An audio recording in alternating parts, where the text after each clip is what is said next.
cela veut dire le fait pour lui de ne pas déférer ces mercenaires recrutés selon lui par les leaders politiques, le fait de ne pas les déférer devant la justice guinéenne, ça prouve à suffisance que c'est un montage.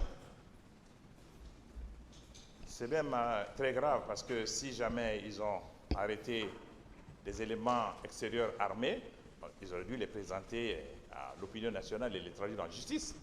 C'était leur responsabilité parce que le CNDD était censé faire face à des hommes politiques et non à des éléments extérieurs armés. Mais je pense que cette explication ne tient pas la route parce que nous connaissons la réalité. Je vous remercie pour cette question. Je vous informe que la justice guinéenne n'a jamais connu ce dossier. Personne n'a été déféré. La deuxième question, Monsieur le Premier ministre. Monsieur le Premier ministre, vous savez que vous êtes une personnalité nationale, internationale, connue de tous. Vos propos ne peuvent pas être assimilés aux propos des autres.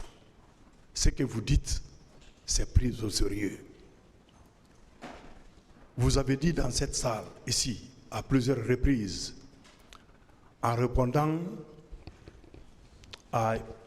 aux questions des avocats de la défense, précisément des avocats de M. Moussa Dadis, que vous ne rentrez pas dans les détails de certaines choses dans l'intérêt de leurs clients.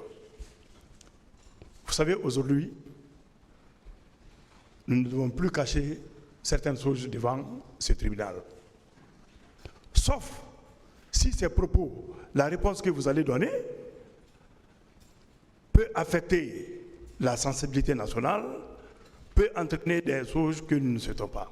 Parce que nous-mêmes, même dans les PV que nous avons, il y a ces propos qui ont été tenus par les victimes.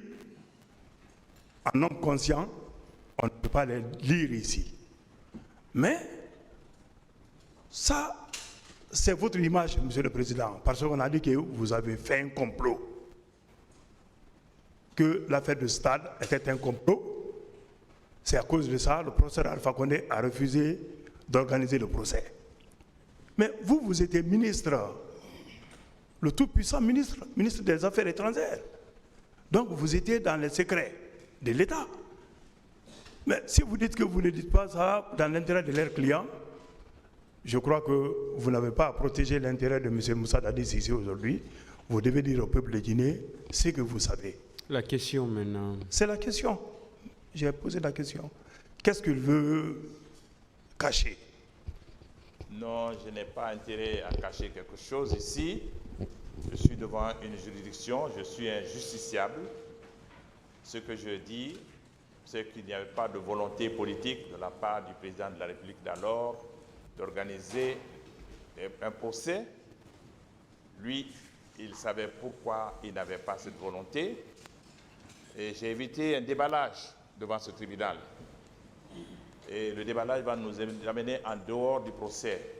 Mais ce que je peux dire, c'est que malgré tous nos efforts, pendant 13 années, nous n'avons senti à aucun moment que la tête de l'État était disposée à organiser ce procès. Lui, il avait ses raisons, j'en suis certain. Qui était différent de votre participation au complot. Parce que la raison que l'autre partie donne, que vous n'avez pas organisé le procès parce que vous étiez impliqué dans un complot le jour des événements du 28 septembre. C'est ça leur raisonnement. Vous savez, cette histoire de complot, c'est une histoire à dormir debout, mais je laisse la responsabilité du complot à ceux qui l'ont évoqué devant ce tribunal. Mais pour moi, ma position sur ce complot, elle est très claire et je l'ai déjà affirmée devant ce tribunal. Je vous remercie, Monsieur le Président.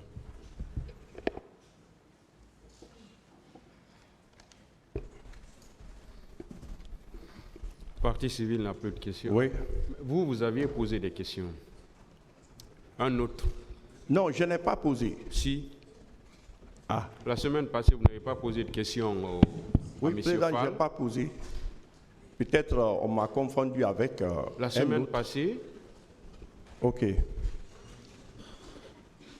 Monsieur le Président, j'ai quelques questions à poser à monsieur. Vous n'aviez pas posé de questions la semaine passée? Ah, je n'ai pas posé. C'est pourquoi je reprends le micro pour poser. Allez-y alors. Merci, Monsieur le Président. Monsieur le Premier ministre, j'ai quelques questions à vous poser. Dès après le massacre, les gouvernements successifs ont jugé nécessaire de faire une restructuration des forces de défense et de sécurité. Vous pensez que cette restructuration était nécessaire? Oui, c'était plus que nécessaire. Et tout le monde le sait, que l'armée guinéenne était une bande de soldats qui n'étaient pas sous contrôle.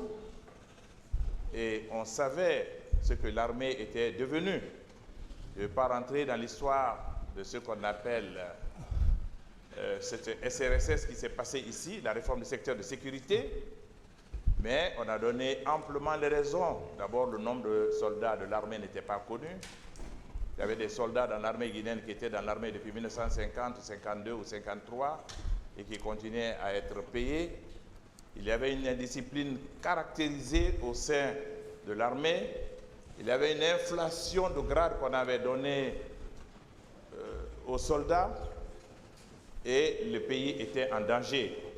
Et je l'ai dit, que c'est certainement une des réussites du président Alpha Condé d'avoir réussi cette réforme du secteur de sécurité qui a été d'ailleurs financée par les Nations Unies. Le secrétaire général à l'époque avait débloqué des fonds importants avec l'assistance du général Cissé qui est venu ici en tant qu'expert et qui a aidé le gouvernement guinéen à restructurer l'armée guinéenne. Et cette armée que nous avons aujourd'hui doit continuer sur cette restructuration.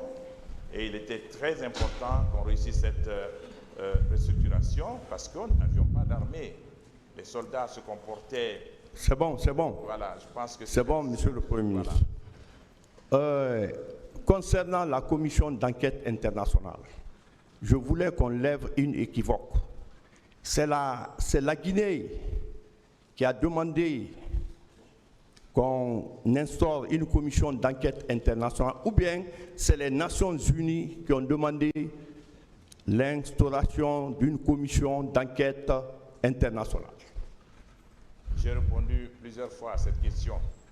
Mais pour que cette question ne revienne pas encore aujourd'hui, et je crois qu'il faut qu'on ne revienne pas sur les mêmes questions, mais pour qu'elle ne revienne pas au cours de ce débat, je dis encore une fois que c'est à la demande du secrétaire général des Nations Unies, M. Ban Ki-moon, qui était le secrétaire général à l'époque, que cette commission internationale d'enquête est arrivée. C'est bon.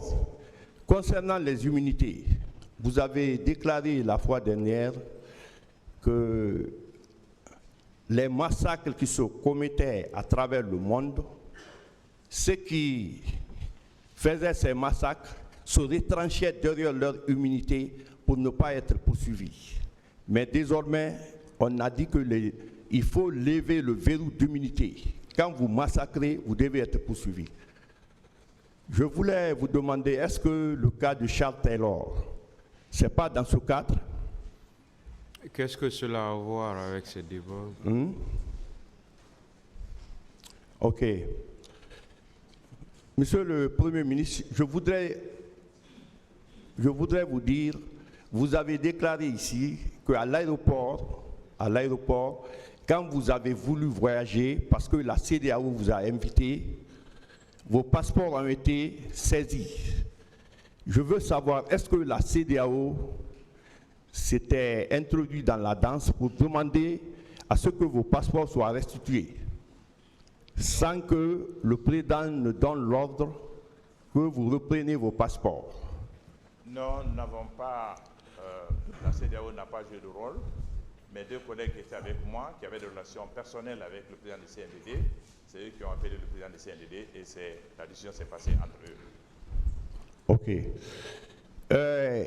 Vous avez déclaré ici que quand vous avez quitté chez Jean-Marie Doré pour partir au stade, vous avez été bloqué par un contingent à la tête duquel il y avait Kébro. Lorsque on vous a dit de ne pas manifester, est-ce que vous avez pensé à un seul instant qu'il y aurait eu un massacre de telle envergure? Mais non, aucun moment, on a pensé que le CNDD aurait pu envoyer des soldats au stade pour massacrer les populations. Nous n'avions pas du tout pensé à cela. Et on ne pouvait pas l'imaginer. Je pense que cela est constant.